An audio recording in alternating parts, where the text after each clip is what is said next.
So this is a broad update to our code section about animals and all the ordinances around animal control. The main point is to make our code align with DeKalb's code, because it's DeKalb's animal control that provides that service to us. And so there's a lot of filling out and definitions and things that we needed to be sure were clear in our code. The best current example was the problem we've had with off-leash dogs at Henderson Park, as well as some other parks. It's not allowed at any time under any circumstance.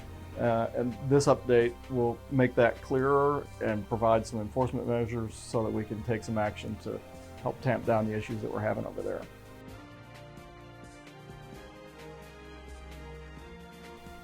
Well, this is another example of parts of our code and ordinances that we constantly need to refine and update in order to keep up with changes in the law and situations that we might run into.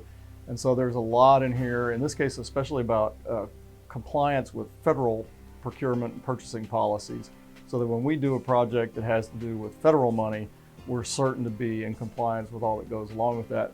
It sprung partly from a recent item out at Fitzgerald Field, where we had issued bids, requested bids on one of the contracts out there. Then we decided or planned to use federal money on it. ARPA money changed the rules. It got complicated, and so to be perfectly compliant and certain that we wouldn't have any issues with an audit later on, we actually recategorized the funding source, so that we're using general funds for that.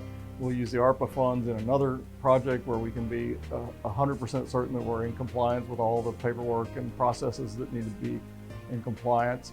And so I actually heard from a constituent on this one, thinking that we had somehow lost the $700,000.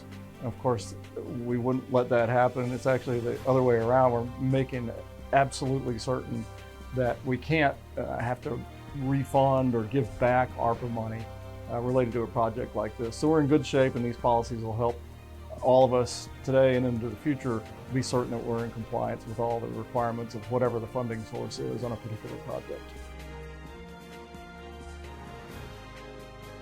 So this consideration about a new zoning district and doing some rezonings along one of our important gateways has been a long process, a little bit complicated because there have been so many hearings and public input opportunities and so on.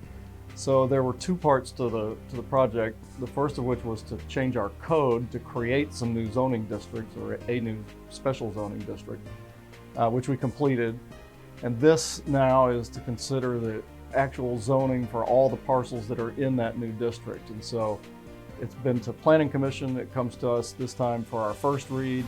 We'll have another month in between, have yet another public hearing at the second read, where we'll hope to make some decisions. So there you'll see a few changes to the map against the sort of prototype that was presented a month or two ago, based on public input and the property owner's input. And so we'll hear it at this meeting, give everybody a chance to look closely at it and think it over, give us their feedback again, and then we'll take it up again next month.